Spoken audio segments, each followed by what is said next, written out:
Baby boomers often ask themselves, when is it time to downsize and move? You have worked hard all your life to buy your homestead. Now that the kids have grown up, graduated from college, and embarked on their own journey in life, chances are your children have started their own families. Maybe your children's family have moved away, out of town. Visits from the grandchildren are now seldom.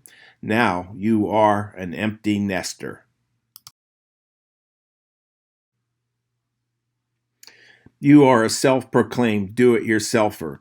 You have noticed there seems to be a mounting list of things to do around the house, besides the typical list of your wife's honey-do list. You have patched, caulked, and painted that spot many times. Now it may be time to call a professional contractor to really fix the job.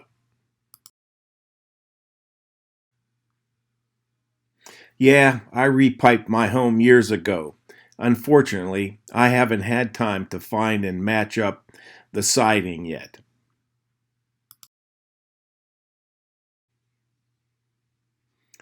It is getting harder to keep up with all the yard work. I have all the tools to do the job: trimmers, edgers, saws, clippers, ladders. I just don't have the energy or the desire anymore. The roof only leaks at the patio eave. I've tried to fix the roof. It only leaks during a heavy rain. I guess I need to call a roofing contractor before summer starts. Are you getting tired of pool maintenance? It seems there's always something to do with a pool, more than just adding water and chemicals.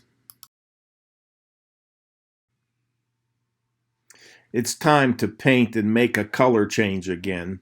It's a lot of work moving all the furniture around for all four bedrooms. The wife wants a new kitchen. I don't know why. She doesn't cook much anymore. We are always eating out. Besides, I have gotten bids for more than $50,000 for her dream kitchen. Wow, we have accumulated a lot of stuff over the years. If we're going to move, we need to downsize. It's amazing how much stuff you really don't need any longer. Maybe we do need to downsize and sort through everything. Do we really need all of that stuff anymore? We haven't used it for years. I understand your dilemma. We can find a solution together. I can help guide you through all the difficult financial and lifestyle transitions ahead.